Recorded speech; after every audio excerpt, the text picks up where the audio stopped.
30 mars 2008, dimanche de la Divine Miséricorde. De l'Évangile selon saint Jean. Je ne vous laisserai point orphelin, je viendrai à vous. Encore un peu de temps, et le monde ne me verra plus, mais vous, vous me verrez, parce que je vis et que vous vivez. En ce jour-là, vous connaîtrez que je suis en mon Père, et vous en moi, et moi en vous.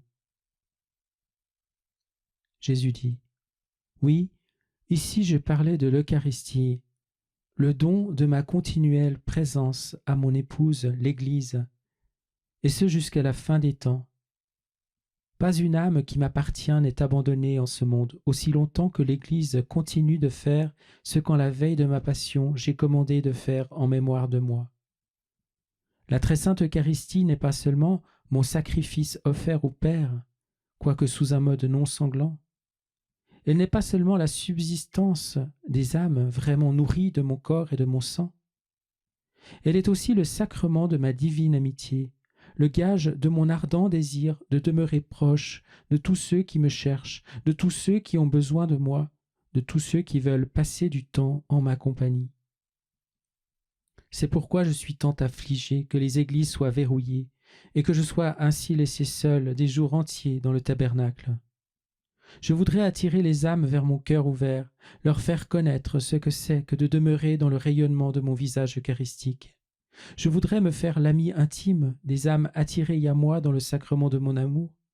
Mais vous, prêtres, pasteurs des âmes, vous avez oublié que garder vos églises ouvertes est une tâche essentielle de votre ministère sacré. Je voudrais prendre soin des âmes en ma présence eucharistique, mais vous, en persistant à leur empêcher l'accès à mes églises, frustrez et contrariez les désirs de mon cœur eucharistique. Le ciel pleure à cause de cela. Ce n'est pas difficile de garder mes églises ouvertes et de pourvoir aux besoins spirituels de ceux qui seraient prêts à y entrer en quête de mon amitié. Les obstacles ne sont pas ceux auxquels vous pensez. Le seul obstacle, c'est un manque de foi, l'absence de foi en ma présence réelle. Mes prêtres seront tenus responsables de la froideur et de la solitude qui m'entourent désormais dans le sacrement de mon amour. Comme je désire voir mes églises ouvertes, ouvrez les portes de mes demeures consacrées et faites-moi confiance pour les remplir d'adorateurs en esprit et en vérité. Venez à moi dans le sacrement de mon amour et je vous remplirai de la douceur de mon amitié. Sachez que ma compagnie ne peut être comparée à aucune autre sur la terre.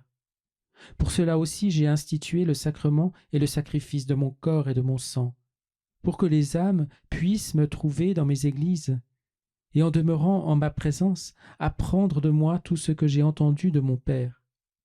C'est pour cette raison que je vous appelle mes amis.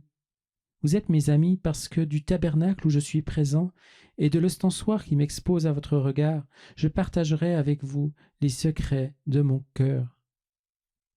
Je suis votre prêtre, je suis votre victime, l'agneau offert en sacrifice pour les péchés du monde. Je suis votre nourriture et votre boisson dans le sacrement de mon amour, mais je suis aussi votre compagnon. L'Eucharistie est le sacrement de ma divine amitié. Je désire que mes prêtres soient les premiers à l'expérimenter pour eux-mêmes, qu'ils viennent à moi et veillent devant mon visage eucharistique près de mon cœur ouvert.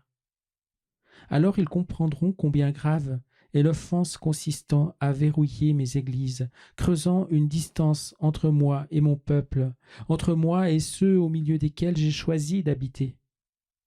Je veux que la visite au Saint-Sacrement redevienne une part de la vie catholique ordinaire, un instinct du cœur croyant, une expression de gratitude et de réparation envers moi qui suis délaissé et rejeté en tant de lieux.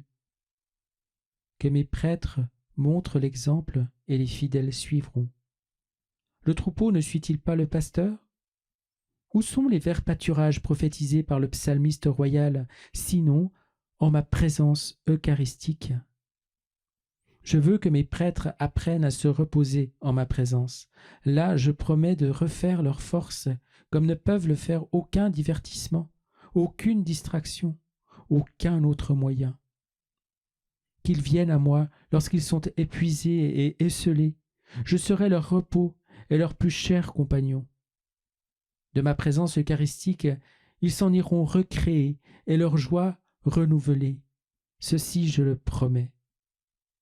Je veux que mes prêtres encouragent activement les âmes à me chercher dans le sacrement de mon amour et à passer du temps auprès de mon cœur eucharistique. À cet effet, rien ne sera plus efficace que l'exemple donné par mes prêtres. Il y a des prêtres qui n'entrent dans mon Église que lorsqu'ils doivent y accomplir une tâche. Le cœur de ceux-ci s'est déjà refroidi, et leur indifférence à l'égard de ma présence réelle, souvent toute proche, me remplit de tristesse. Les prêtres doivent commencer à fréquenter leurs églises, non seulement aux heures du service divin, mais aussi à d'autres moments de la journée, et même pendant les heures de la nuit. Ainsi me laisseront-ils ramener le sacerdoce à une sainteté rayonnante. Qu'il débute un ou deux ici et là, le grand incendie commencera à partir de ces quelques étincelles et se propagera jusqu'à ce que l'Église entière soit embrasée de la sainteté eucharistique de mes amis, mes prêtres. S'il y a si peu de prêtres en certains endroits, c'est avant tout parce que ceux qui s'y trouvent m'ont délaissé dans le sacrement de mon amour et ne vivent plus dans mon amitié. Que tout prêtre se présente lui-même comme un ami de Jésus, et son ministère sera bientôt paré de l'efficacité et de la fécondité de celui de Saint Jean, de Saint Paul et de mes premiers apôtres. L'ami parle avec l'autorité que seule l'expérience peut donner. À toi, je dis que je suis content de ces jours marqués par l'adoration. Je touche ici des âmes et répands des grâces. Je récompenserai tous ceux qui sont venus ici pour rester en ma présence et m'offrir l'adoration que je désire. Et toi, ta place est de m'adorer. Ta place est et sera celle de Saint Jean, mon disciple bien-aimé, et le fils adoptif et chéri de ma mère immaculée. Crois en mon amour pour toi, reste proche de moi, obéis à ce que je te demande, et j'accomplirai des merveilles de miséricorde dans ton âme et dans les âmes de ceux qui seront touchés par ton sacerdoce. Jeudi 3 avril 2008, dans la chapelle de Monseigneur N.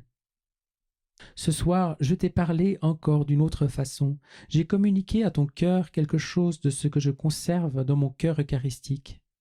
Qu'en moi, avec moi et par moi, tu puisses aimer mon Père et le glorifier, et que tous mes désirs concernant la pureté, la sainteté et la fécondité de mes prêtres deviennent les désirs de ton propre cœur et le fardeau que tu porteras en une incessante prière.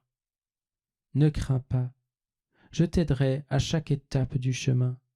Cette œuvre est mienne. Demande-moi conseil et lumière en toutes choses, même au sujet des détails de ce qui doit être fait. Je dirigerai et inspirerai le travail du début à la fin.